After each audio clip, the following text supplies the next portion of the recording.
Dragi slušatelji, sve vas pozdravljam. Dobrodošli u još jedan Ideal razgovor. Vani možda i dalje pada kiša, a možda kod vas i sija sunce, ali rastirat ćemo oblake s temama koje nas danas očekuju. Ja sam Branka Martinović, a moj današnji gost je pater Mio Nikić, svećenik i psiholog. Podijelite razgovor, pretplatite se na kanal i stisnite palac gore. Udobno se smjestite jer krećemo. Patere Mio, hvala na vašem vremenu i dobro nam došli. Hvala na pozivu, pozdrav vama i svim slušateljima koji ovo budu slušali. Recite nam nešto o sebi, o svom podrijetlu, pozivu, obrazovanju, župama na kojima ste bili, ono što želite podijeliti s nama. Dobro, dakle ja sam pater Mio Nikić, svećenik Isusovac, rođen sam 1953. godine u Gornjem Zoviku kod Brčkog u Bosanskoj Posavini. Potječem iz brojne obitelji, bilo je 12 djece, 3 su sestrice umrle kao male, a sad nam živi, još imam 7 sestara, jednog brata, uglavnom su u inozemstvu, 2 sestre su tu u Samoboru i ja ovdje. Dakle, nakon ove osnovne škole došao sam u Zagreb završiti sjemenište, a poslije onda studij filozofije i teologije na Filozofsko-teološkom institutu Družbe Isusove u Zagrebu. Zaređen sam za svećenika 1980. godine. Poslije sam kao mladomisnik 1 godinu bio kapelan u Opatiji, a onda sam bio na postdiplomskom studiju u Rimu na Gregorijani, najprije teologiju dogmatsku, a kasnije sam još u drugom navratu bio 4 godine na studiju dubinske psihologije na Gregorijani. To je jedan specifični studij koji upotrebljava ovu metodu dubinske psihologije, slobodne asocijacije, ali radi puno, dakle, na nesvjesnom dijelu ličnosti, ali ima kršćansku antropologiju za razliku od klasične psihoanalize koja slijedi Freuda, koji nije držao do duhovne dimenzije.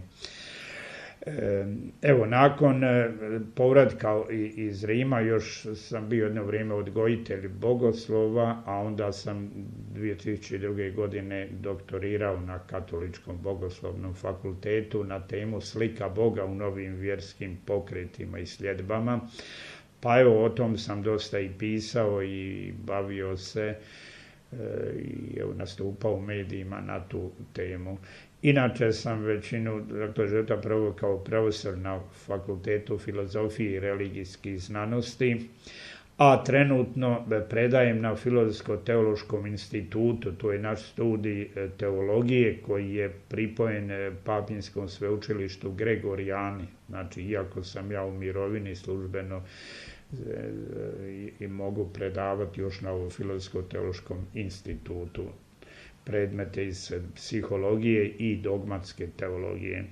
Vodim još i zakladu biskup Josip Lango, koju ćemo reći možda malo više kasnije, i održavam razne duhovne vježbe i psihološko-duhovne seminare za razne kategorije ljudi, pravnike, menadžere, časne sestre, svećenike.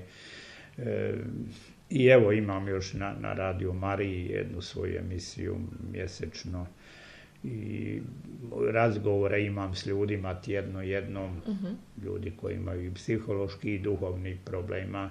Moj je pristup interdisciplinarni jer mi je takva i naobrazba bila, jer u studiji dubinske psihologije imam studij teologije, tako da onda kombiniram jedno i drugo. To je bitno, ta kombinacija. Recite nam kako je bilo studirati na Gregorijani. Meni je Gregorijana oduvijek bila pojam, onako. A to se i računa kao najznačajnije papinsko sveučilište Gregorijana, koja je dala mnoge biskupe i pape koji su tamo studirali.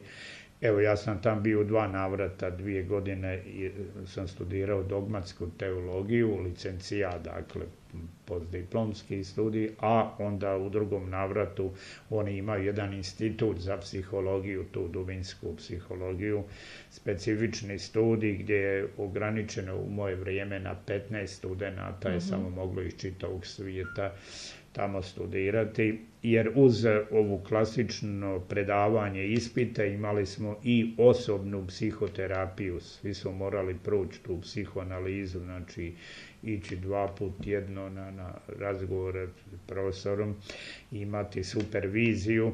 Tako da je, eto, ostalo mi u lijepoj uspomeni doživjeti tamo Gregorijana i ono vrijeme, ne znam, preko 2000 studenata, vidjeti ljude iz čitavog svijeta koji tamo studiraju i eto, zadovoljan sam što sam to prošao. Stvarno lijepa priča. Da. Recite nam neku zanimljivost o svećeničkom pozivu ili o vjeri. Nešto što možda ljudi ne znaju ili zaborave. Možda neku ovlast koju svećenik ima, a da ljudi ne bi ni razmišljali o tome. Evo, nešto zanimljivo što vam padne na pamet. Da, ja mislim da svećenik ima najveću moć na ovome svijetu, a to je moć da oprašta grijehe, naravno u ime Isusa Krista, u ime crkve, ali ipak je tu svećenik posrednik preko kojeg Bog sam unosi mir u ljudsku dušu. Nismo ni svjesni koje se čudo događa svaki put kad se neko pomiri s Bogom, duša mu se opere u milosti Kristovoj, sve to posredstvom svećenika koji je dobio tu vlast na ređenju i naravno i drugi sakramenti posredove milosti, ali na poseban način bi izdvojio tu milost koju dijelimo upraštanjem grijeha u sakramentu svete ispovjedi. Ali lijepe iskustva imam u posjetu siromasima i posebno bolesnicima na smrt koji su bili, pa kad dobiju utjehu i snagu bolesničkog pomazanja, tu se znaju dogoditi zbilja i čudesna ozdravljenja. Prijeđemo sad na ove neke malo teme, možda psihološko-duhovne. Znači, ljudsko biće, čovjek jedinstven je, ali tako? On se razlikuje od svega stvorenog po tome što jedini ima dušu. Stvoren je na sliku Božju i time ima darovanu milost biti vjeran Bogu i izgraditi smisleni život. Čovjek se sastoji od nekoliko dimenzija. Možete li nam ukratko objasniti koje su to dimenzije i koji je njihov značaj? Tako, čovjek je misterij, tajna. Lijepo kaže 139. psalam: Jahve, proničeš me svega i poznaješ. I to zapravo jedino Bog može do kraja proniknuti čovjeka, jer nas je on stvorio. A mi, eto, ove znanosti i psihologija, filozofija, teologija, sociologija koji proučavaju čovjeka, ipak možemo ući dublje u misterij čovjeka. Eto, kao što sam rekao, i moj je bio takav pristup interdisciplinaran i zahvaljujući njemu otkrivamo u čovjeku ove 4 temeljne dimenzije. To je ova tjelesna, ona je vidljiva, nju ne treba puno naglašavati, znamo. Druga je emocionalna ili psihološka. Čovjek i emocionalno biće nosi u sebi prošlost svoju sve lijepe i kao i one bolne uspomene. Jednim dijelom su one svjesne, ali velikim dijelom u nesvjesnom dijelu naše ličnosti, ali imaju veliki utjecaj na sve što činimo, način kako razmišljamo, donosimo sudove, sve to prožeto našom prošlošću. Zatim čovjek je društveno biće, to je vrlo važna dimenzija, mi se ostvarujemo u zajednici s drugima i od Boga smo zamišljeni da stvaramo dobre međuljudske odnose. Čovjek će se ostvariti kad zna druge ljubiti, služiti im, to je vrhunac. I 4. i kao najvažnija dimenzija, to je duhovna. Čovjek je i duhovno biće. Izvorno je čovjek zapravo duh, jer kad nas je Bog stvorio, duh je onaj koji vodi evoluciju i razvoj čovjeka. Prema tome, evo, kad kažem ja sve drugo zanemarim nego ona gola egzistencija, čovjek je svjestan sebe i po toj duhovnoj dimenziji on može vjerovati, nadati se i ljubiti.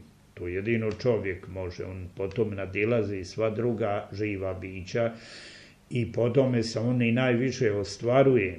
A to znači, ako to ne ostvari u svom životu, čovjek je neostvareno biće. On može završiti velike studije, postići silno veliku karijeru, imati moć, bogatstvo, slavu, ali on nije ostvaren kao čovjek ako nije aktivirao vjeru, nadu i ljubav. Jer je po tome najviše ostvaruje bit svoju, dakle da je duhovno biće. Ne smije zanemariti ni tjelesnu, ni psihološku, ni društvenu dimenziju, ali ova je glavna. Evo, to je, dakle, kad to imamo na pameti i poštujemo sve ove dimenzije, a dajemo prvenstvo ovoj duhovnoj, onda se čovjek razvija u najboljem pravcu da ostvaruje sebe i priprema se za život koji će doći nakon smrti, jer ovo što mi živimo, ovaj život u ovome svijetu, to je jedan dio naše cjeline, vrlo važan, jer u njemu mi sebe ostvarujemo i pripremamo se za vječnost. Evo, ja volim dati ljudima ovu sliku, meni je dosta uvjerljiva. Dijete u majčinoj utrobi provede 9 mjeseci, ne znajući ništa o životu koji ga čeka. Ali je jako važno to razdoblje. On u tih 9 mjeseci treba formirati sve organe, razviti se da čim se rodi mogne samostalno disati, hraniti se, kasnije učiti govoriti i dakle u jednom svijetu koji ga čeka, a o kojem ništa ne zna. Tako i mi u ovome svijetu, mi se zapravo pripremamo za svijet koji nas čeka, a isto o kojem ne znamo ništa, nemamo iskustva osim onoga što nam je u vjeri objavljeno, što je Sveti Pavao napisao da ono što oko nije vidjelo, uho nije čulo, srce nije poželjelo, to je Bog pripremio onima koji ga ljube. To nas čeka. I tu je ljepota naše vjere, da ono najljepše nije se dogodilo. Mladost, ljepota, zdravlje, to je stvarnost ovog svijeta i to je prolazno. A ono, Bog je ono najljepše odredio da nas čeka. I to je utjeha vjere, kad dođu nevolje, bolesti, starost, nemoć, to je samo znak, približava se ono najljepše. Ulazak u slavu koju je Bog namijenio onima koji ga ljube. Eto, ali kao što se dijete priprema za ovaj svijet, tako bi mi vjernici trebali ovdje misliti na taj svijet koji nas čeka i pripremiti se za njega. A kao što sam već spomenuo, pripremamo se da aktiviramo u sebi koliko je moguće više vjeru, nadu i ljubav. Da vjerujemo Bogu, živimo po svojoj vjeri, imamo čvrsto pouzdanje u Boga i njegovu providnost, da ono vodi naš život i iznad svega imati i stvoriti, steći autentičnu ljubav prema Bogu, ljubiti njega iznad svega i ljubiti svog bližnjega kao sami sebe. Evo, tko tako živi, on se priprema za život i slavu koja ga čeka poslije smrti. Zato možemo reći da je život zapravo u svakoj svojoj etapi vrijedan. I ovi koji su više lijepi i manje lijepi, i mladi, i stari, bolesni, zdravi. Sve treba osmisliti, tako je, da. U današnjem vremenu potrebno se pozabaviti krivnjom, zapravo i tim nekim nemirom koji potječe od krivnje, a kojeg čovjek osjeća. Puno puta krivnja se nastoji minimizirati krivim načinima, jer se ne želi priznati da je objektivna, odnosno da je nastala kao posljedica grijeha. S druge strane, neki ljudi bore se s krivnjom i nakon što je grijeh oprošten ili kada grijeha nema. Objasnite nam razliku između objektivne krivnje, koja je posljedica grijeha, i neurotične krivnje, koja je možda više povezana s ovom psihološkom dimenzijom. Koji su lijekovi za jednu, a koji za drugu krivnju? Da, evo, to je vrlo važno pitanje krivnje. Današnji svijet New Age-a inače ne želi povezivati krivnju i grijeh, a u biti je to krivnja nastaje kad čovjek pogriješi, kad uvrijedi Boga, bližnjega, i to je normalna ili objektivna krivnja. Dakle, kad se prekrši neka moralna norma, moralni princip univerzalni, kad normalno je za osobu koja je normalna da osjeća krivnju kad učini neko zlo. Samo teški psihopat može ubiti čovjeka i mirno otići u gostionu popiti pivo. Međutim, i kod njih dođu intervali lucidnosti kad ih uhvati krivnja, jer nije normalno činiti zlo imati mir. Bog je ugradio u nas tu jednu lampicu crvenu, jednu tjeskobu i nemir kad krenemo ukrivo da se vratimo na pravi put. Eto, to je ta, dakle, objektivna krivnja. Ona se razrješava iskrenim priznanjem svoje krivnje i kajanjem u sakramentu ispovjedi i naravno popravkom štete koju smo nekome nanijeli. Ako je neko ukrao, nekome treba vratiti to. I vjerovanje da zbilja u sakramentu ispovjedi dobivamo taj mir. Bog oprašta uvijek kad se iskreno i skrušeno pokajemo. I to je ljepota tog sakramenta, makar čovjek mogao otići ukrivo i činiti teška zlodjela, kad jednom dođe k sebi, pokaje se, odrekne se toga, duša zadobiva mir Božji, Bog mu se oprašta. Snaga Kristove krvi je tolika da dušu nevinom učini. To je ljepota tog sakramenta. Eto, uz taj objektivni osjećaj krivnje postoji i neurotični, kad se osoba osjeća krivom, a zapravo nije učinila neko zlo. To je neurotična krivnja. Ona često dolazi od krive slike Boga, koji u djetinjstvu odgojen da je Bog strogi, da kažnjava, ili su sami roditelji kažnjavali djecu ako nisu išli u crkvu ili se molili, ili tako da osoba doživi Boga kao jedno biće koje progoni, koje ne donosi mir i radost, što je bit Božja, donosi mir Božji. Dakle, te krive slike Boga, ili također razne psihičke bolesti koje mogu biti nešto i nasljedne, nešto iz obiteljskih krivih odnosa u obitelji, pa da se onda stvori jedna kriva slika Boga koji progoni dušu. I eto, kod takvih osoba se zna stvoriti jedan neurotični osjećaj krivnje za stvari koje osobe nisu učinile, ali se osjećaju krivima. Eto, to su takozvani škrupulanti, dakle oni bi se ispovijedali dnevno više puta jer imaju tu tjeskobu, međutim njima nije potrebna takva česta ispovijed, nego im je potrebna psihoterapija da malo uvide da to nije objektivna krivnja koja se rješava u sakramentu ispovjedi, nego treba ispraviti krivu sliku Boga, doživjeti da je Bog ljubav, da je Otac nebeski koji nas voli, a ne onaj koji strogi gleda gdje će nas uhvatiti u nečemu da nas kazni. Dakle, kad se to ispravi i kad osoba se psihički stabilizira, onda se obično dobiva jedan veći mir u duši i nestaje potreba za samokažnjavanjem. Inače, i to je poznato da se neurotična krivnja osobi se nametni neki model da nekim samokažnjavanjem, do duše nesvjesno odabranim, ili da joj se događaju neka zla ili loše stvari, ili se neko bavi rizičnim po život zanimanjima, nije ni svjestan da to zapravo nesvjesno odabire načine da sebe kazni. Eto, to i mnoge nevolje mi sami sebi natovarimo na leđa, eto, i ne znajući, jer nesvjesno u nama radi i nama na štetu ako ne dođe u svijest da vidimo da to nije pametno, da ima bolji, pametniji način razrješivanja krivnje, a ne ovako neke mazohističke tendencije da se razviju. Čovjekov život je hod, putovanje koje ima svoje etape. Naravno, postoje trenuci lakšeg i trenuci težeg življenja vjere. Objasnite nam shemu pada svake osobe, odnosno shemu po kojoj možemo provjeriti u kojoj se etapi nalazimo. Da, evo tu sam jednom i napisao jedan članak, shema pada u grijeh po slici ili primjeru svetog Petra apostola. Zanimljivo, Bog je htio da se i to zapiše u Svetom pismu, kako je Petar pao. Evo, to je na prvom mjestu bila je oholost.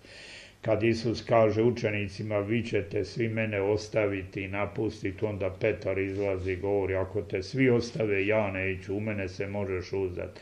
A Isus mu onda odgovara, baš ti ćeš me prvi izdati.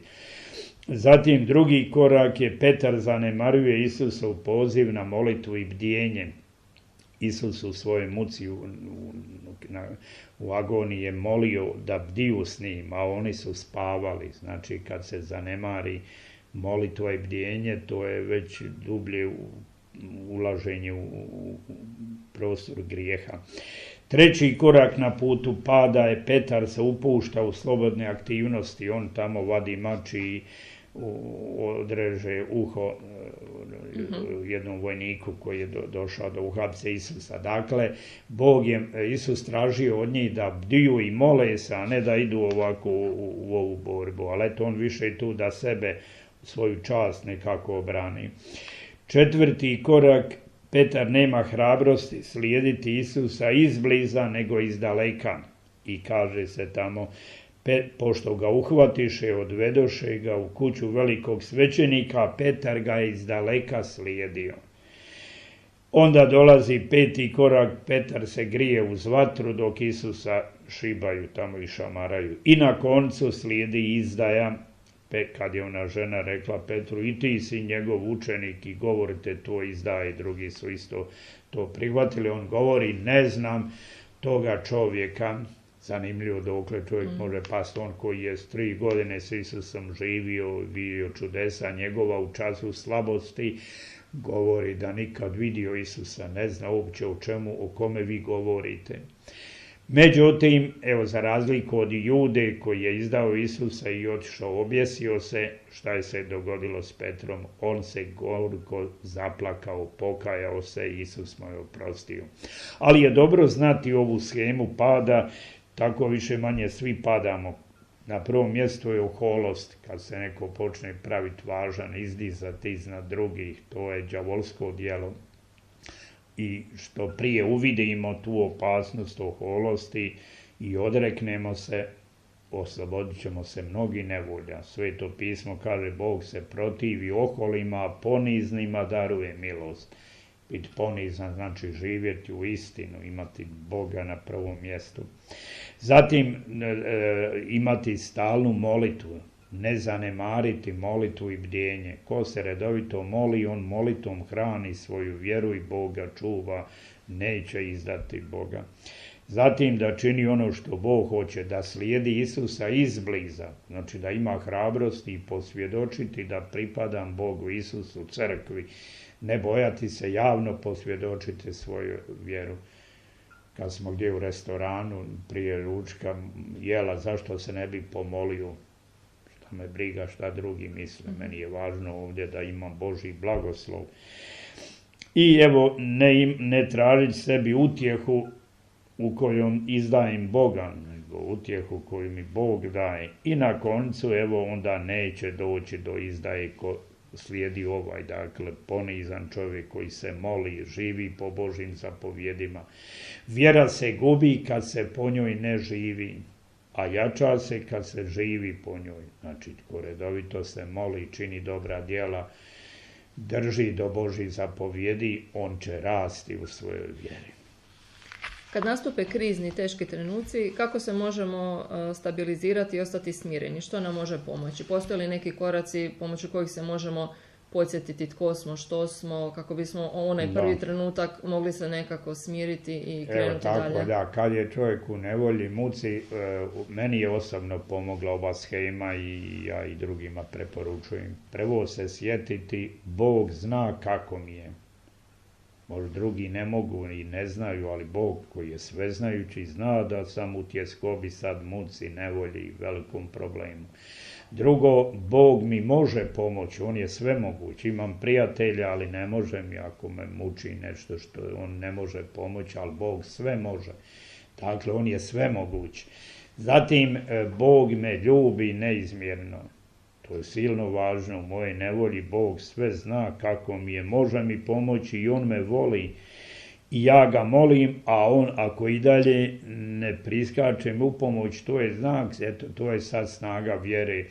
da Bog me provodi kroz neku kušnju, da me ojača, nešto mi se bolje sprema. To je pravi odgovor. Ako ne dobijem od Boga ono što tražim, molim, on mi nešto bolje priprema. To je lijepo rekao Manzoni u jednoj izreci, kaže, dragi Bog nikad ne oduzima radost svojoj djeci, osim ako im još veću ne sprema. Znači, ja sad želim, molim od Boga da mi nešto da, a on mi ne daje, jer mi nešto bolje sprema. Ali tu jednu kušnju, jer to u vjeri treba prihvatiti. Važno je, dakle, onda zbilja Bogu se prepustiti. Imam tešku bolest, molim se Bogu, on ne dopušta neku promjenu. To je za moje dobro, nije to lako, tu treba zbilja imati jaku vjeru, ali je to živa istina. Bog nas voli neizmjerno i može nam pomoći i sve radi na naše dobro. Sveti Pavao kaže, onima koji ljube Boga sve se okreće na dobro. Mogu stvari krenuti u krivu, ali kad ja znam, moja je sudbina u Božjim rukama. I onda što god mi se dogodi, Bog bdije na tim, on ima zadnju riječ. I onda u tjeskobi mogu imati mir. Makar ne znam i kako će Bog riješiti, ali on ima uvijek najbolje rješenje. Kratko smo se bili dotaknuli New Age-a. Možete li nam reći još koji su zapravo problemi New Age-a u svim njihovim oblicima, od joge, transcendentalne meditacije, pozitivizma?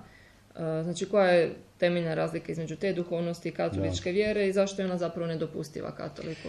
A evo, prvo bih rekao ono pozitivno od New Age-a da budi tu duhovnu dimenziju. Čovjek je i duhovno biće, transcendentno. Međutim, u New Age je lijepo definirao jedan profesor na Gregorijani, Mihael Fos, koji je rekao da je to supermarket alternativne duhovnosti. Kao uđeš u jedan super i biraš rekli ste, od joge, psihološki raznih tehnika, reikija, šenčija, ne znam. Međutim, treba ipak biti oprezan, jer tu ima puno tehnika koje mogu i čovjeku i naškoditi, a ne samo da mu neće pomoći. Ima puno manipulacija.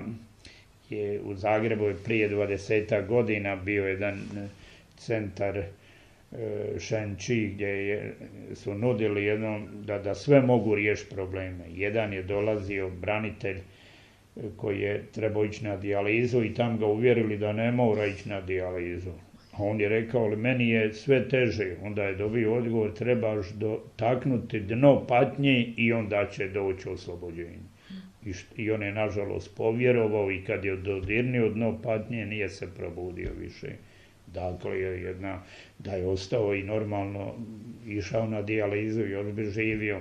Ali vidite kako oni obećavaju, sve može, a kad dođu stvari tragično završe. Prema tome treba uključiti zdrav razum i ne dati se manipulirati. Dakle, duhovnost kršćanska govori da treba i križ prihvatiti. Isus kaže, uzmi svoj križ i idi za mnom. Patnja je sastavni dio ovoga života. To nije prokletstvo, to je način kako dozrijevamo.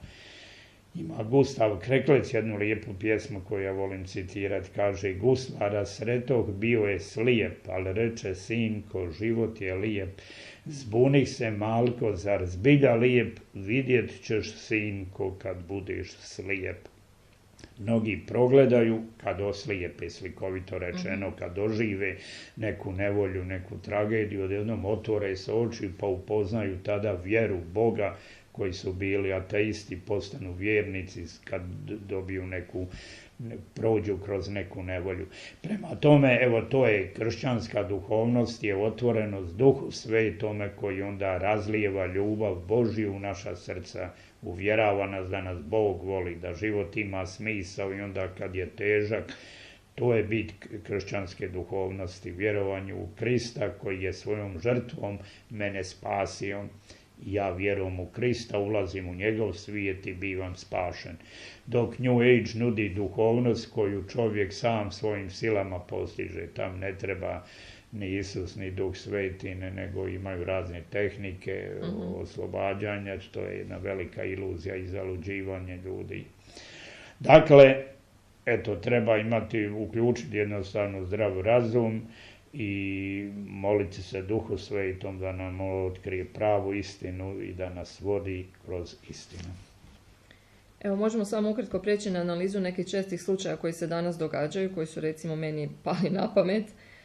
Koji su prvi koraci pomoći, odnosno kako si čovjek može pomoći. Na primjer, kad ima u blizini narcisa, kako čovjek treba se postaviti? Da, narcisi su teške osobe, uvjerene da su one najbolje, da sve znaju, i drugi ko se s njima ne slaže, doživljavaju ga kao neprijatelja.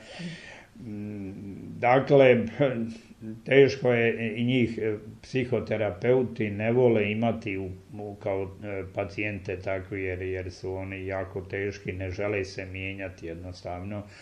A tu treba jednostavno sebe zaštititi, prihvatim osobu, ona je takva, ali ne dam da mene vrijeđa u smislu zaštititi se, staviti je u taj okvir, biti uvijek dobronamjeran, želiti dobro svima, ali ne dati se iskorištavati. Nisam ja dužan potvrđivati da je dobro sve ono što narcista zamislim.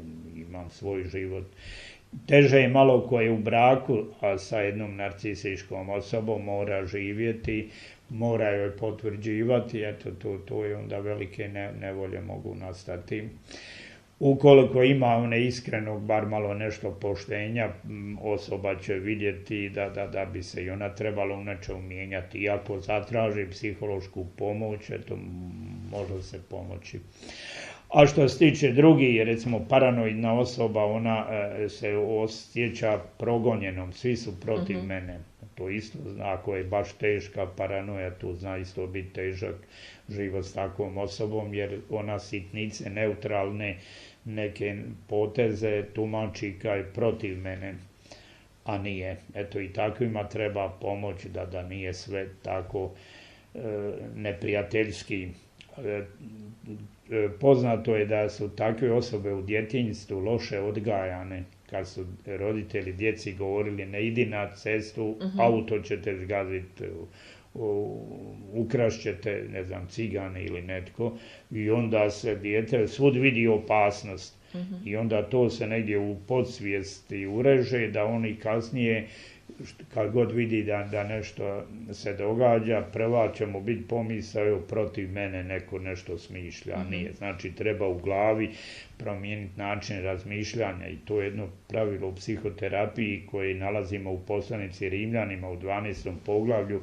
Sveti Pavao kaže: preobrazujte se obnovom svoga uma, počnite drukčije razmišljati, kako bi mogli se onda drukčije i osjećati. Eto, mnoge nevolje mi imamo jer imamo krivi pogled na svijet, kriva razmišljanja. Zato je jako važno unijeti logiku, racionalni svijet u kaos emocija, i onda možemo mirnije proći kroz razdoblja života. Evo, jedan problem koji se u zadnje vrijeme dosta aktualizira je zapravo samo ozljeđivanje djece.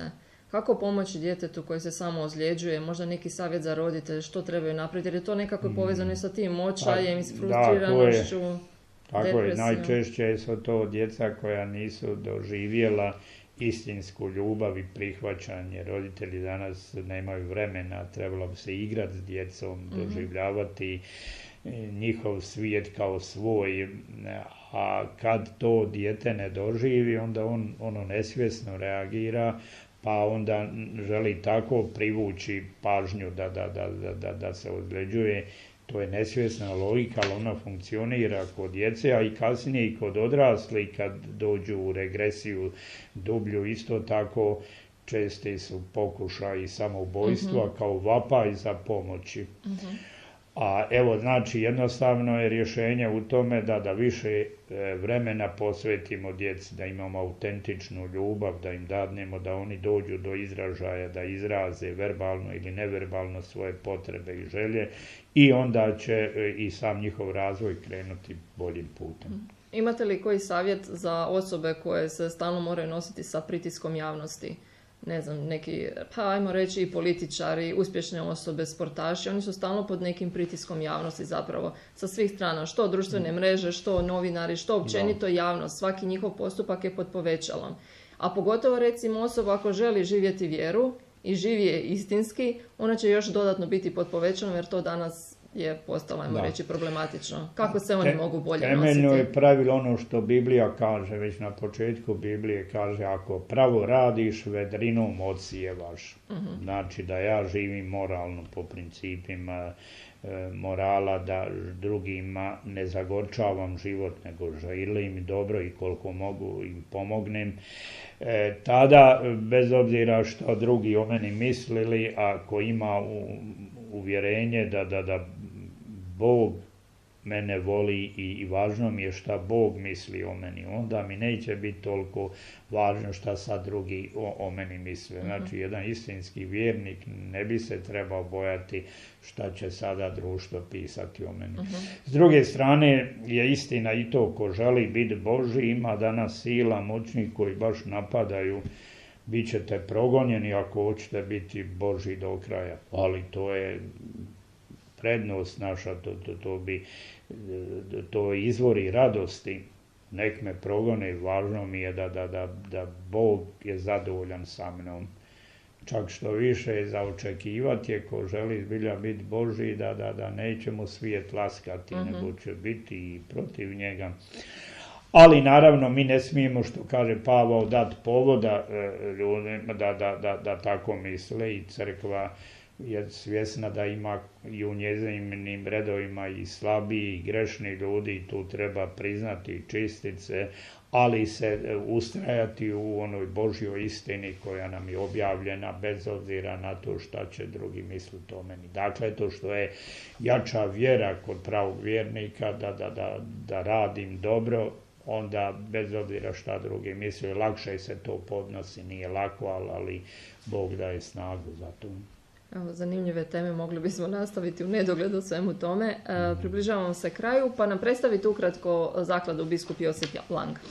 Evo da, ja sam predsjednik te zaklade, a nju je osnovao pater Antun Cvek, on je umro prije 4 godine, a 2002. godine je došao na ideju da osnuje taj jedan fond u koji bi se udruživali ljudi koji žele pomagati, a sami ne znaju i ne mogu doći do siromaha, i onda ta zaklada je već osnovala 2006. godine jedan Langov dom u Maloj Gorici, gdje je smješteno 20-ak siromašnih osoba za koje se onda oni dadnu nešto svoje mirovine što imaju, a onda iz ovoga fonda ljudi koji su članovi zaklade pomažemo im. Dakle, imamo trostruko članstvo, duhovni članovi koji se mole za to da zaklada može ostvarivati volju Božju. Imamo fizičke osobe koje godišnje uplati članarinu od 30 eura, eto, to nije puno godišnje, a opet ako se stvori jedna mreža koju mi stvaramo velika, onda je to i velika pomoć. I postoje i pravni članovi, dakle firme, poduzeća koji mogu, oni daju po 300 eura godišnje njihova je članarina. Eto, iz tog fonda, dakle, mi onda pomažemo ljudima tamo u tom domu, a i drugima za koje ispitamo i provjerimo da im treba pomoć, a žive u svojim domovima, pa koliko je to moguće, velike su potrebe, ali eto, imamo i mrežu volontera koji onda idu, pomažu takvima u nevolji, i Bogu hvala, eto, djelujemo dobro. Uz taj primarni posao zaklade još smo uveli i ove duhovne vježbe i seminare, psihološko-duhovne za te razne kategorije ljudi, pa onda tamo i njima predstavimo i zakladu, pa mnogi se onda učlane tu, a ujedno i dobiju jednu i psihološku i duhovnu pomoć na tim seminarima. Evo, ja koristim ovu priliku i pozivam sve one koji mogu neka pomognu.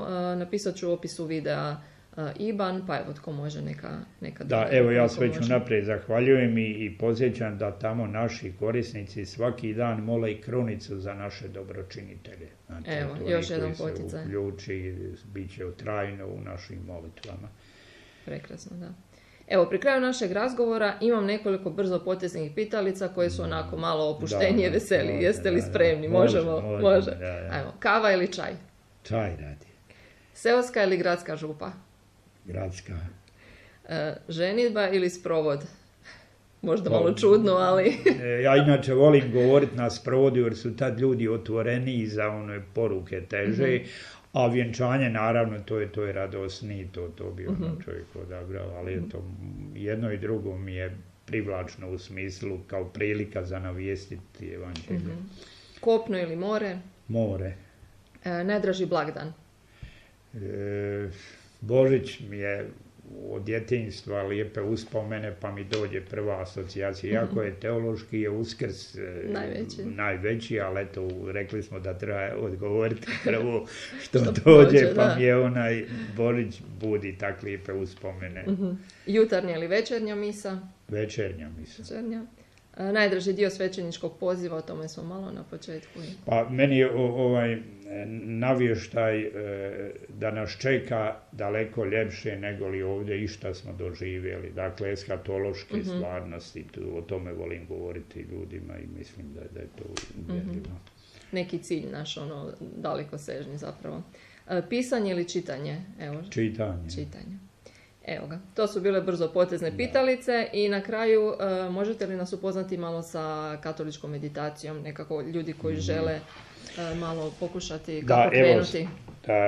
Kod meditacije, općenito molitve, ali baš meditacije, važno je doživjeti Božju nazočnost, a to možemo zbilja svuda, ali potrebno je se ipak malo odvojiti, naći si vremena 10-15 minuta u neki ambijent gdje nema buke, isključiti mobitele i sve drugo i malo se koncentrirati. Evo, dovoljno je 3 puta duboko udahnuti i izdahnuti. Dok udišem, sebi sugerirati udišem što je lijepo, čisto, sveto, Božje, a izdišem ono što je grešno, bolesno, ružno, što me zarobljava. I jednostavno par puta tako duboko udahnuti i izdahnuti i već imamo jedan mir na psihološkom planu, smirivanje emocija, a onda uključiti ovu najvažniju dimenziju vjere.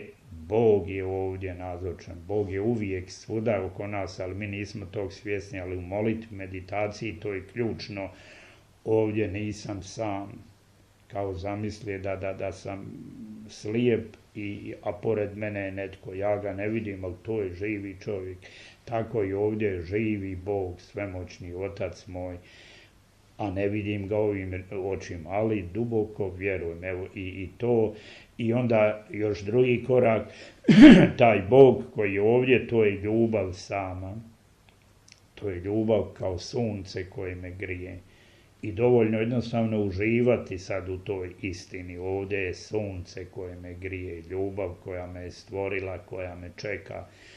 I jednostavno onda doživljavati kako ta ljubav prelazi name, to je snagom Duha Svetoga. Isus nam je to zaslužio jer mi smo postali sinovi u Sinu. Dakle, po Kristu pomireni s Bogom i sad Duh Sveti tu ljubav Božju razlijeva u naša srca. Eto, ja kad imam meditaciju upravo tu istinu nastojim da ljudi dožive kako Duh Sveti ljubav Božju razlijeva u moj duh koji postaje snažan da može više vjerovat, nadat se i ljubit.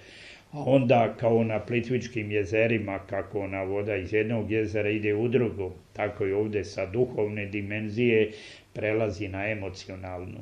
I ta ljubav Božja tjera strah, tjeskobu, nevolju, nervozu, a unosi mir i radost na emocionalnoj razini. I onda kad ispuni tu razinu ili to jezero, ide u treće jezero, to je naše tijelo. I tu isto dobro je sugerirati se kako krvnim žilama ili našim živčanim sustavom ljubav Božja dodiruje svaku stanicu mog bića i donosi joj radosnu vijest, Bog te voli. To je silna poruka koja ima moć izliječiti bolesne stanje organizma. Eto, to je jedna kršćanska meditacija gdje je dakle otvorenost Bogu, trojstvenom, naš je Bog trojedini, Otac, Sin i Duh Sveti. I on je ovdje, kad se tako koncentriramo i u vjeri se zbilja događa ono što Isus rekao, neka ti bude po tvojoj vjeri. Što više u to vjeruješ, dobivaš upravo to što nam Duh Sveti želi dati, a to je ljubav Božja. Bivamo natopljeni ljubavlju Božje, a to nema boljeg dara od toga da povjerujemo još više u ljubav Božju. Evo, s ovim lijepim riječima i meditacijom završavamo naš razgovor. Još jedanput hvala, Pater Emijo. Evo, Bogu hvala i hvala i vama. Evo, nek nas sve i sve koji nas budu slušali blagoslovi svemogući Bog, Otac i Sin i Duh Sveti. Amen. Amen.